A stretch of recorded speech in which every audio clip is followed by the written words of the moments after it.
Բարև ձեզ, սա ADTV հարցազրույցն է, ես հիմա զրուցելու եմ մշակույթի նախկին փոխնախարար ճարտարապետ Տիգրան Գալստյանի հետ, բարև ձեզ։ Բարև ձեզ։ Չեք զարմանա, եթե մեր զրույցը սկսենք ոչ թե ձեր նախկին պաշտոնին եւ մասնագիտության ուղիղ առնչվող հարցով, այլ վերջին օրերի ամենաթրենդային թեմայով, այն է ծննդատների փակում։ Դուք չգիտեմ ինչքան կզարմանաք, բայց հավանաբար շատ մարդիկ շատ կզարմանան, թե ինչ կապ ունի ճարտարապետը մշակույթի նախկին փոխնախարարը ծննդատների հետ։ Բայց այսպեսի հարց եմ ուզում ձևակերպել. ծննդատների տեղակայման վայրը որոշվում է միայն առողջապահական, թե նաև քաղաքաշինական նորմերով։ Իմ կարծիքով ծննդատների հարցը պիտի լուծվի հենց քաղաքաշինական նորմով, այսինքն ծննդատունը անհրաժեշտ վայր է բնակավայրերին հարակից տարածքում եւ անկախ նրանից թե անկախ բնակավայրի մեծությունից այդ բնակիչներին անհրաժեշտ է ծննդատուն, ուրեմն սովորաբար այդ նորմը հաշվարկելու համար, թե որտեղ կառուցվի ծննդատուն, քաղաքաշինության քաղաքականությունը իրականացնող մարմինը գիտահետազոտական ինստիտուտները կամ գիտահետազոտական ուսումնասիրության հիման վրա կայացնում է որոշում, թե ինչ ռադիուսով, այսինքն կոպիտ ասած, բնակավայրից մոտակա հեռավորության այդ մաքսիմալ չափն է սահմանվում, որովհետև գիտենք, որ օրինակ հիվանդին կամ տվյալ դեպքում ծննդատան մասին ենք խոսում, հղի կնոջը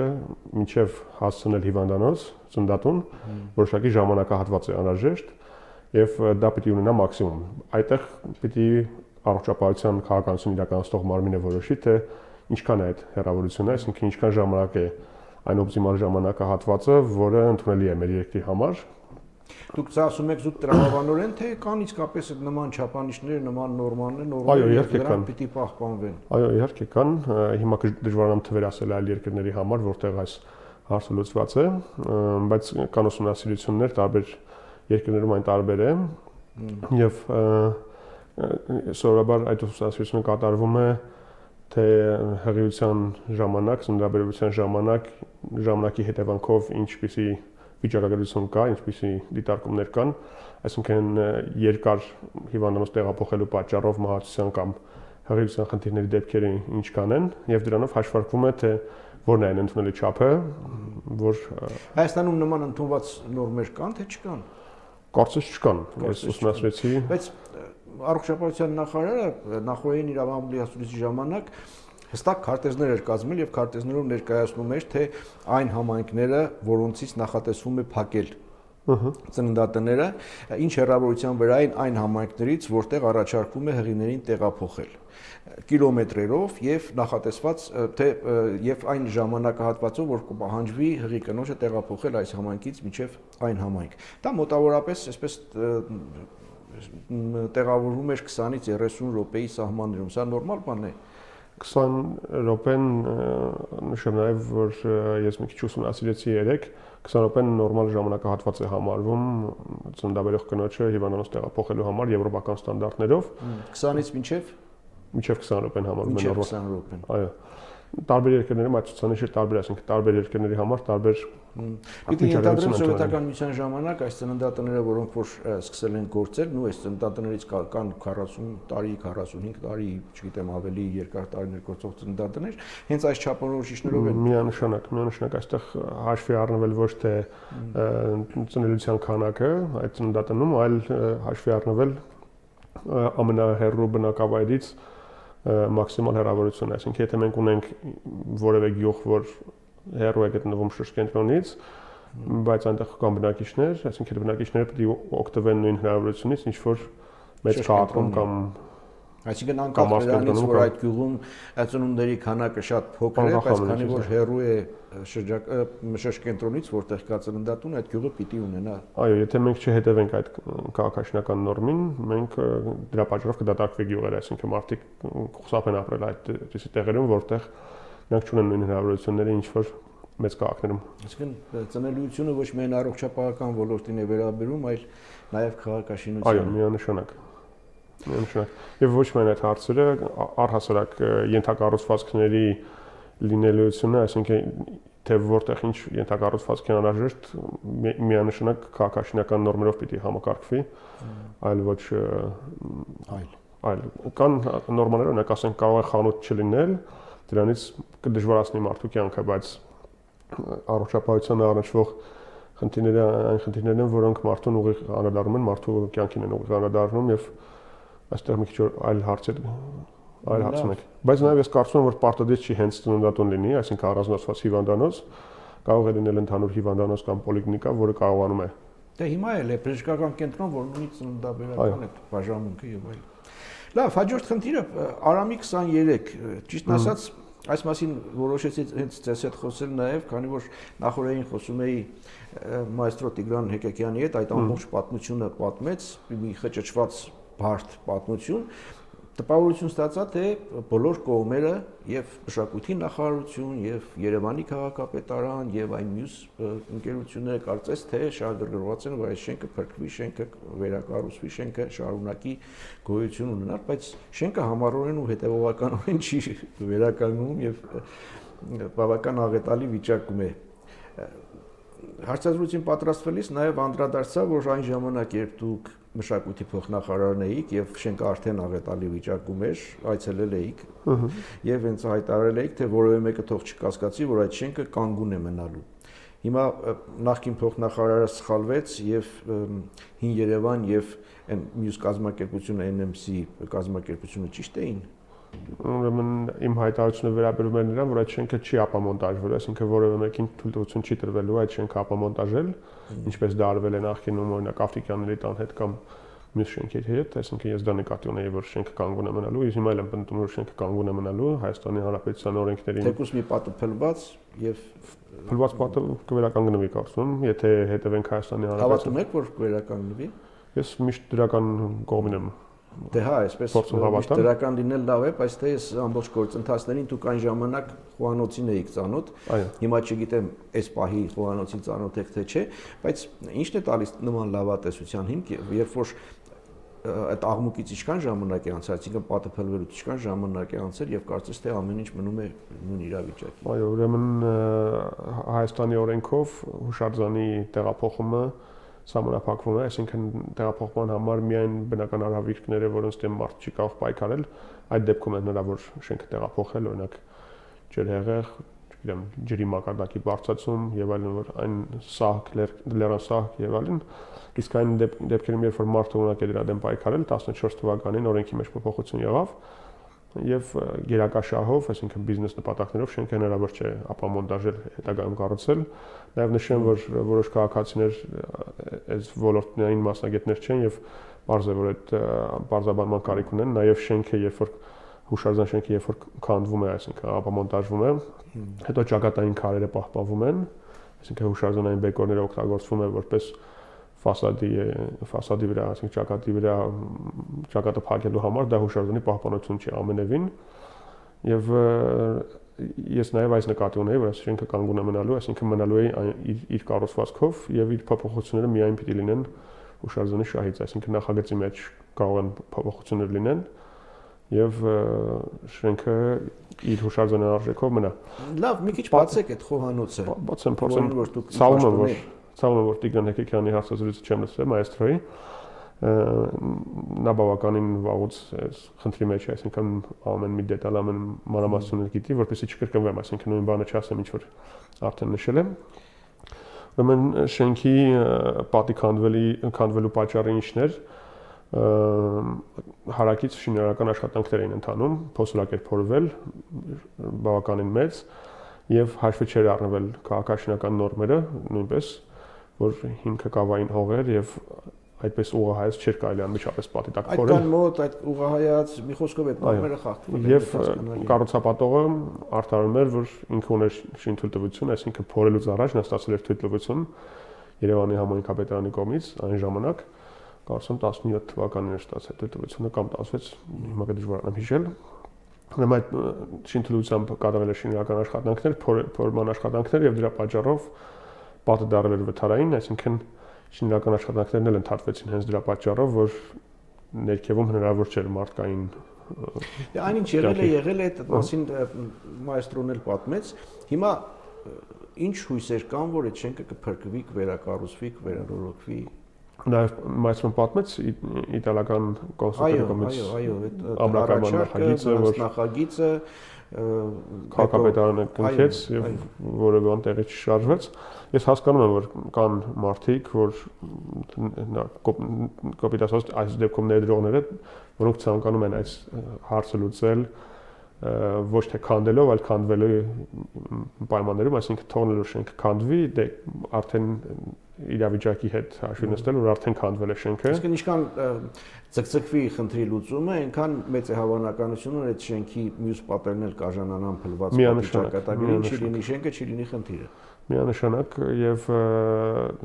ժամանակը այս դեպքում աշխատում է հուշարձանի պահպանության դեմ, այսինքն ինչքան երկար ձգենք այս խնդիրը, այնքան ավելի կբարթանա լուծումը։ Ընդհանրապես պատմաճարտարապետական հուշարձանների արժեք ունեցող շենքերի նկատմամբ նման վերաբերմունքը սա եզակի դեպք է, թե մայրաքաղաքում շատ են նման դեպքերը։ Ցավոք սրտի մայրաքաղաքում բավականին շատ են, ոչ միայն մայրաքաղաքում, ամբողջ Հայաստանում կա խնդիրներ, բայց մայրաքաղաքում խնդիրը առանձնանում է նրանով, որ այստեղ բիզնեսն է կարողանում ճնշել։ Դա ասում են բոլոր ժամանակներում, բոլոր երկրներում բիզնեսը կարողանում է ճնշել իշխանություններին։ Բայց հնարավոր է վարել քաղաքականություն, որի շնորհիվ կարելի է խուսափել նման իրավիճակներից։ Ուրեմն ես այն ժամանակ այսպես առաջարկ էի արել, որ Երևանում կամ ամբողջ Հայաստանում ստեղծվի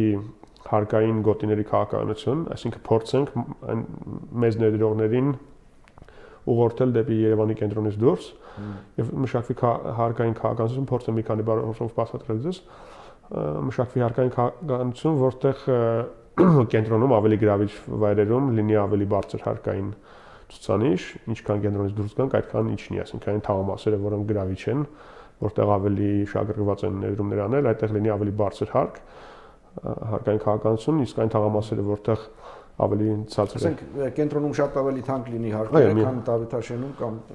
օրինակ Դավիթաշենում էլ ավելի թանկ լինի, քան օրինակ Մալացիայում եւ այլն։ Այսինքն դա իհարկե պետք է տնտեսական ուսումնասիրությունից հետո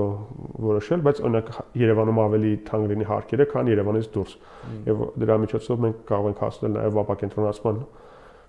գաղափարին, որպեսզի Հայաստանը Ինչը չընդունվեց այդ գաղափարը առաջարկի ժամանակ։ Այդ առաջարկը ուղղակի տենց դրոցիկ առաջարկ էր, ոչ պաշտոնական առաջարկ չէր, էլի։ Ես ամեն դեպքում հարկային քաղաքականության համար չէի պատասխանատու։ Լավ, իսկ հուշարձանների արդեն գոյություն ունեցող հուշարձանների նկատմամբ այդ նման վերաբերմունքի դեպքեր կհիշեք, ճճացող հնչեղ դեպքեր։ 18 թվականին երկրում տեղի ունեցած հեղափոխությունից հետո, այդ իրադարձությունից հետո իհարկե նաև հուշարձաններին անդրադարձավ մշակութային ժառանգության պահպանությանը անդրադարձավ այս փոփոխությունները եւ կարելի ասել, որ մեկ տարվա ընթացքում որևէ հուշարձանի քանդման կամ աղավաղման համար թույլտվություն չտրվեց։ Այսպես պաշտոնապես կարող եմ հայտարարել, բայց ցավոք սրտի ինչ որ ժամանակ հետո պաշտոնավարման ժամանակաշրջանը։ Բայց ցավոք սրտի դրանից հետո մենք տեսանք, որ աղավաղման թույլտվություններ տրվում են, այսինքն տեսանք նույն տպագրիչների շենքը։ Ես փորձում եմ չհետաքրվեմ նախարարությունում ինչ է կատարվում հասկանալի պատճառներով, որպեսզի չանդրադառնամ, այսինքն կարողանամ ինձ զսպեմ չանդրադառնամ, բայց տպագրիչների շենքի հետ երբ որ տեսա ինչ է կատարվում, չկարողացա ինձ զսպել։ Հիմա այսպես էլ անհասկանալի մնաց նոր նախագիծ կարվի դրա համար թե չէ, որովհետև այս ստուդիա գալուց առաջ անցա մասով գրապալատի շենքի մոտով նկատեցի որ շինարարական աշխատանքները շարունակվում են, թե որ ուղղությամբ են շարունակվում չգիտեմ, բայց ամեն դեպքում կանգնացված չէ շինարարությունը, կասեցված չէ շինթույլտվությունը։ Պետք է կասեցնել եւ նոր նախագիծ մշակ։ Այո, քաղաքաշինական կոմիտեի ղեկավարը հայտարարեց, որ ինքն էլ նայել նախագիծը եւ չի կարելի հուշարձան շենքի հետ այդպես վարվել, ինչը ողջունել է իհարկե։ Բայց շինթույլտվությունը չի կասեցվել եւ նաեւ բազմաթիվ այդ շինթույլտվությունը տալու համար նախարարությունը բավականին անհասկանալի process-ներով է անցել, այսինքն գիտամետոդական նիստը վերլուծելու կարիք կա, կարծում եմ, որովհետեւ օրինական չի եղել։ Գիտամետոդական խորհուրդը մասնագետներից կազմված խորհուրդ է, որը ունի անդամներ, որտեղ ըստ ընթացակարգի հուշարձան շենքի վերափոխություններ կատարելու համար պետք է այդ խորհուրդը քննարկեր նախագիծը, որ քննարկել էր։ Պարզվեց, որ խորհրդի մի քանի անդամներ հայտարարեցին, որ ներկա չեն եղել նիստին, այսինքն խորհուրդը կարծեմ 25 անձից էր բաղկացած այդ ժամանակ, 13-ն էին ներկա գտնվել, այսինքն խնդիր կար։ Քվորումի խնդիր կար, բայց մի քանի հոգի հայտարարեցին, որ ներկա չեն եղել, այդ նախագիծը չեն տեսել։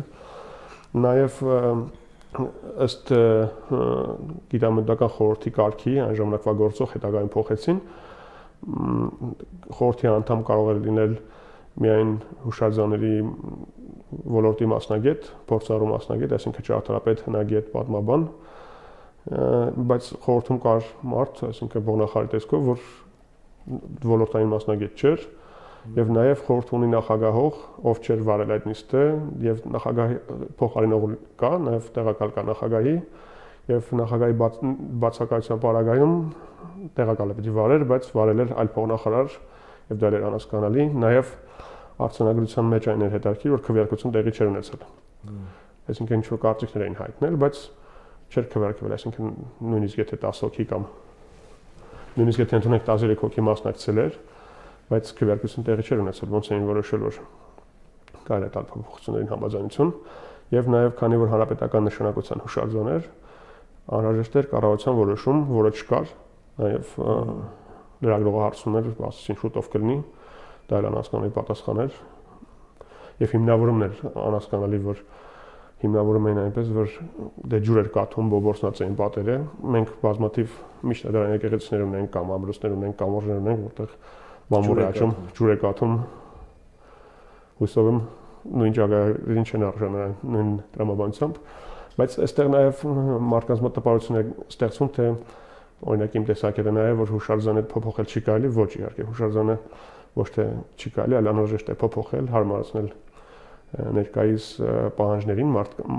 մարդու պահանջներին, որպեսզի դրանով միջոցով պահպանել։ Այսինքն, եթե հուշարձանը չենք օգտագործում, դա աքսիոմ է կոպիտ ասած այդ ոլորտի, եթե հուշարձանը չի օգտագործում, այն ինչ որ ժամանակի ընթացքում ավերակ է վերածվում, այսինքն սկսում է ջուր կաթալ, կոնդենսացիա առաջանալ, խոնավությունից կապակցող նյութերը քայքայվում են, մի խոսքով չմանանամ այդքան, եւ անհրաժեշտ է միշտ գտնել տարբերակ այդ հուշարձանը օգտագործելու, թեկուզ ֆունկցիան փոխելու որոշ դեպքերում, այսինքն եթե դրա անհրաժեշտությունը չկա այսօր Երևանում այդ մասում տպարան աշխատի, կարա այլ նպատակի օգտագործվի եւ օգտագործվի։ Ընդհանրապես Երևանի դիմագիծը առանձնահատկությունները կոլորիտը վերջին տարիներին ինչ են ենթարկվել, չեն պահպանվել, եթե այո, սա ճարտարապետական խնդիր է, թե պետական քաղաքականություն։ Ես կարծում եմ, որ 2000 թվականներից սկսած, երբ Հայաստանում սկսվեց շինարարությունը ծաղկում ապրել, այսպես ասած, անշարժ գույքի գինը երբ որ սկսեց բարձրանալ եւ շինարարությունը սկսվեց ավելի շահութաբեր լինել, Երևանի դիմագիծը այդ ժամանակ հենց խախելվեց եւ այն ժամանակ 2000-ից 2004 թվականները Երևանի հուշարձանի ցանկը իբր թե վերանայելու նպատակով 4 տարի կասեցվեց եւ որևէ շենք չէր համարվում իրավաբանորեն հուշարձան եւ այստեղ օրենքի խախտում չէ, ասենք ընդհանրակարգը տրամաբանության խախտում է, ոչ թե օրենքի խախտում, այսինքն հուշարձանի ցանկը կասեցվեց, որևէ շենք հուշարձան չէր համարվում եւ բավականին հայտնի շենքեր կորցրեցինք այդ ժամանակահատվածում, ուրեմն Սպայտունը, երիտասարդական պալատը բազմաթիվ են տասնյակ շինություններ հյուսիսային պողոտայի տարածքում եւ իմ համար նաեւ տարօրինակ էր, որ այն ժամանակ այս քաղաքականության համար պատասխանատու քաղաքաշինական ոլորտի գերատեսչության ղեկավարը, այսինքն քաղաքաշինության հուշարձանների գերատեսչության ղեկավարը, որը հետո տեղափոխվեց մշակույթի նախարարություն այս հարցը, հետո հետագայում փոխնախարարը այսօր այդ գիտամետական խորհրդի հիմնական անդամներից է եւ նայած տերության որոշում թե ինչ ընդհանրակարգով անցկացվի եւ ցավում եմ որ այսինքն վերադարձել ենք նախքին հարցի լուծման, որը ցավալի է։ Վարչապետը որ ասում է թե պետական համակարգը դիմադրում է, կարելի է վերագրել նաեւ այս համակարգը։ Միանշանակ վարչապետը ուրեմն կառավարության նիստին, որին ես նույնպես մասնակցում էի, հայտարարեց, որ մեր կառավարման ժամանակ որևէ հուշարձան չի քանդվելու եւ դա շատ ողջունելի հայտարարություն էր, շատ համարձակ եւ ողջունելի հայտարարություն էր եւ այդ հայտարարությունից հետո այսպիսի քաղաքականություն տանելը համարում եմ որ դիմադրություն է։ Նաեւ նշեմ, որ Բայևի կողմից նախագծված Վարդանանց գործում 7 շենքում շենքը նույնպես աղավաղվել է, նրա տանիքին մարսարդային հարկ են նախագծել, մենք ուղղակի տեսա նախագիծը համացանցում որը անհասկանալի է, այդ շենքը շատ յուրահատուկ շենք է Երևանի համար, առնելով ոճով, այդ ոճի շենք որպես այդ ոճի շենք շատ յուրօրինակ շենք է եւ չէր կարելի այդ շենքի հետ վարվել այդպես, այսինքն կարելի է շենքը փոփոխել, բայց պահպանելով իր ոճային առանձնահատկությունները ու հատվածական մի տան համար մասնագետային հարկ բարձրացնելը տանիքին առնվազն անհասկանալի է, այսինքն պատվանդի չափ։ Ձեռնարկերն էլ մի առանձին խնդիր են, չէ, Երևանի համար։ Միանշանակ, այսինքն ձեռնարկերը էլի կարելի է կառուցել, բայց ձեռնարկի ճարտարապետության պիտի համապատասխանի թե միջավայրին է, որտեղ գտնվում է, թե այդ շենքին, որին միջավայրին եւ շենքի շատ հետաքրքիր բան եք ասում, վերջերս մի տեղ հանդիպեցի, որ նախկինում հնում մարդիկ, եթե նույնիսկ ճարտարապետ չէին, եթե նույնիսկ ճարտարապետական գիտելիքներ չունեին, պարզապես մարդը իր համար տուն էր կառուցում, անպայման իր ներքին կուլտուրան ասեմ, ենթագիտակցական այդ մոտեցումները, որ գիտակցում էր, որ իր կառուցած տունը պետք է համապատասխանի միջավայրին, պետք է համապատասխան լինի կողքի տանը եւ այս մյուս կողքի տանը։ Անկախության տարիներին կարծես այս բան մոտեցումը վերացավ, հա։ Նաեւ թեմային չհեռանալու համար մի բան էլ ավելացնեմ, ես Ֆրանսիայում եմ ուսանել եւ այնտեղ ձեռնարկերը հետաքրքիր մոտեցում ունեն ձեռնարկերի հետ կապված, ուրեմն կան որոշ շենքերի վրա ձեռնարկերը ավելի են արժևորում այն շենքը, որի վրա կառուցվել է, այսինքն մի քանի հարկ ձեռնարկեր նույնիսկ կառուցվել ինչ-որ ժամանակ մի հարկ, հետագայում էլի մի հարկի ավելացել մինչև 3 հարկ ձեռնարկեր կարելի է տեսնել շենքերի վրա, որոնք բայց երբեմն ավելի լավն են, քան նորմերը, հա, համապատասխանությունը, ճարտարապետությունը, ոճը, երբեմն այդ ձեռնարկերը ավելի նույնիսկ կենտրոնում դա խնդիր է մեծ։ Միանշանակ մեծ խնդիր է, որովհետև մոտեցումն է այդպեսին, այսինքն մենք խորհրդային տարիներին ունեինք պետություն, որը կառուցապատում էր, եւ պետությունը կառուցապատում էր իր ոճային ընդհանուր քաղաքային միջավայրը հաշվի առնելով, չեմ ասում, որ այն ժամանակ կատարյալ է եղել, բայց որոշակի կանոններ, նորմեր կային եւ ազնվականաբար նշեմ, որ նաեւ պարագծային կառուցապատված Երևանի կենտրոնը այն ժամանակվանից խախտվեց եւ սկսեցին գետային կառուցապատումներ անել Երևանի կենտրոնում։ Երևանի կենտրոնի կառուցապատումներից խոսեցիք, իսկապես Երևանի կենտրոնը մի ժամանակ ասում ենք այնքան է կառուցապատվել, այնքան է շինարարությունը իրականացվել, որ կարելի ասել Երևանի կենտրոնը շինված ավարտված է, բայց ելի շարունակվում է։ Նախ նշեմ, այստեղ էլ քաղաքաշինական հարց կա, քանի որ մի քիչ ավելի մանրամասն եմ, հա, եթե կարելի է, ուրեմն շենք կառուցելուց առաջ պիտի հաշվի առնենք նաև ենթակառուցվածքները, որոնք սպասարկում են այդ շենքը, այսինքն հոսանքի լարերը, օրինակ, արդյոք օրինակ եթե Երևանի կենտրոնում 20-22 հարգանի շենք ենք սարքում, արդյոք կարող է հոսանքը ապահովել այդ շենքի ջրի խողովակները, արդյոք կարողանան ջուր ապահովել, կոյուղին։ Շատ պարզ ճանապարհը եւ ճանապարհի լայնությունը եւ այդ ճանապարհի փոխանակությունը։ Գանք այդտեղ, այսինքն մեքենաների կայանման տեղ հնարավոր է, այդ շենքում մենք հասկանում ենք, որ պետք է ապրեն մարդիկ, որոնք պետք է ունենան մեքենաներ, որոնք պետք է կայանեն այդ շենքի բակում։ Արդյոք կարողանան, արդյոք այդ մարդիկ, որ առավոտյան ժամը 9-ին գնալու են բոլոր աշխատանքի, այդտեղ չի առաջանա խցանում։ Եվ այս բոլոր հանգամանքները պետք է հաշվի առնել։ Երևանում ցավոք սրտի խտության նորման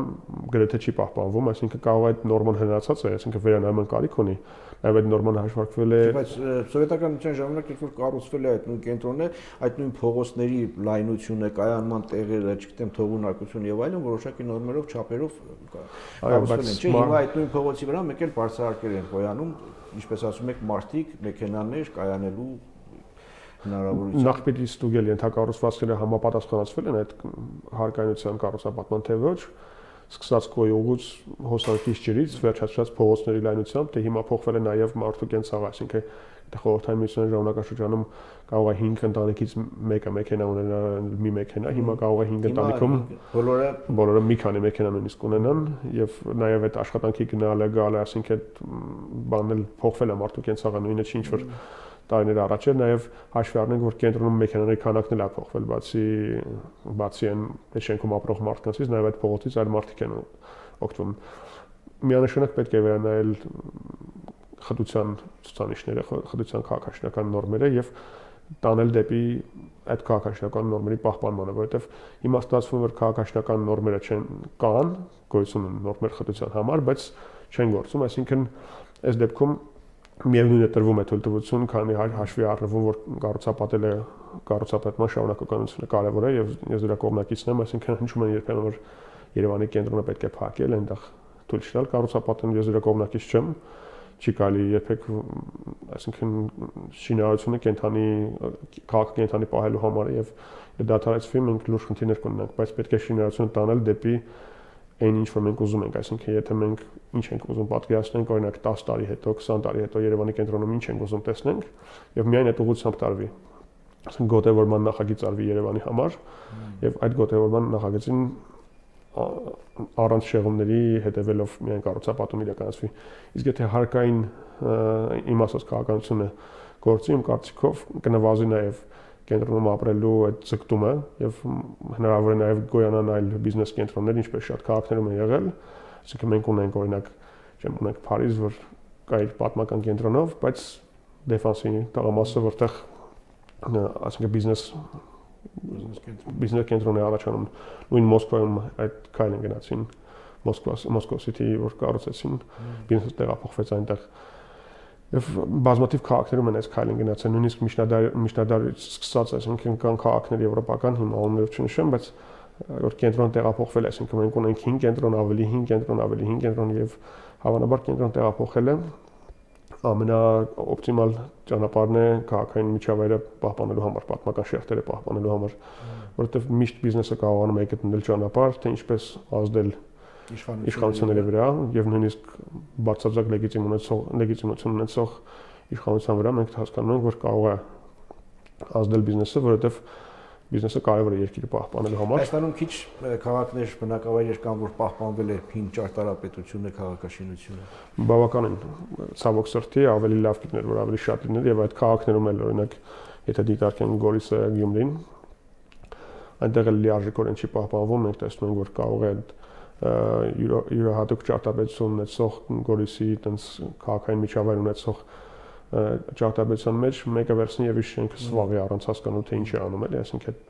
քարերը փակի եւ յուրահատկությունը ծածկի եւ նույնիսկ հնարավոր է ասենք սալիկապատի, ասենք բազալտով տեսնում ենք որ բազալտով ծածկել է եւ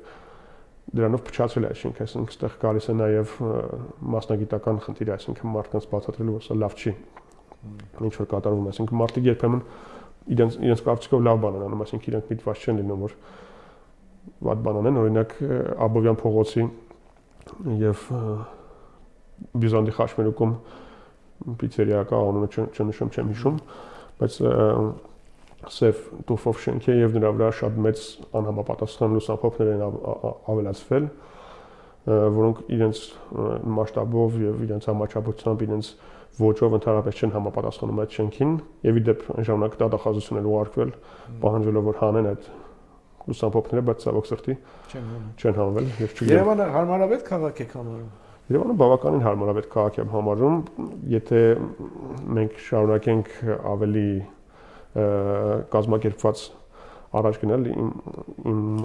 ասացին եթե հետևենք, եթե մենք որոշենք, որ 30 տարի հետո մենք Երևանում ինչ ենք պատկերացնում, կամ 10 տարի հետո ինչ ենք պատկերացնում եւ գնանք այդ ուղղությամբ հնարավոր է փրկել Երևանը բավականին յուրահատուկ ճարտարապետություն ունի եւ դիմագիծը իհարկե խարխլվել է, բայց ամբողջովին ոչնչացած չէ, մենք ունենք տուֆի գույներ, տուֆի շենքեր, որոնք բավականին յուրահատուկ են եւ դեռ հնարավոր է պահպանել հատկապես խորհրդային ժամանակաշրջանում կառուցված շենքերի նկատմամբ պետք է ավելի ուշադիր լինել։ Կոնտ թաղամաս ունենք, որ էլի ունի իր պատմական շերտը եւ կարևոր է պահպանել։ Կարևոր է նաեւ զարգացնել այն ուղղությամբ, որով ավելի հետաքրքիր կլինի ներկայացնել աշխարհին, այսինքն ունենք հին շենքեր, որոնք ժամանակի ընթացքում ոչ թե հիմա, այլ ընթացքում խախտվել են, ինքնական շինություններ են կառուցվել եւ դրանցից ազատվելով եւ շատ իհարկե նույնպես պետք է մոտենալ այս հարցին, որովհետեւ հնարավոր է ամեն ինչ փչացնել, այսինքն պետք չէ ասենք տուրիստական բանով ինչ որ ոճեր խառնել իրար, բազմաթիվ երկրներում կան նաեւ այդ խնդիրը, որ ինչ որ քաղաքը փորձում են ինչ որ եվրոպական քաղաքի նմանացնել եւ դրանով ընդհանրապես փչացնում են, այսինքն այն եվրոպական քաղաքները, որտեղ մեծ տուրիստական հոսքեր կան, փորձում են այդ երկրի քաղաքներին նմանացնել եւ ընդօրինակում են ինչ-որ ոճեր, որոնք ընդհանրապես Չմտածել որ դա արդեն կա։ Ընդհանրապես չի վերաբերվում այս տեղամասին եւ այս տարածաշրջանում ուրիշ ոճ է եղել եւ որը ավելի արժեք, որը ավելի յուրահատուկ կարող է լինել։ Շնորհակալ եմ։ Սա IDTV հարցազրույցն էր, ես զրուցում եմ մշակույթի նախկին փոխնախարար ճարտարապետ Տիգրան Գալստյանի հետ, հետևեք մեզ Ardeli.am կայքում, բաժանորդագրվեք մեր Facebook-յան էջին եւ YouTube ալիքին, լավ մնացեք, հանդիպենք։ Շնորհակալություն։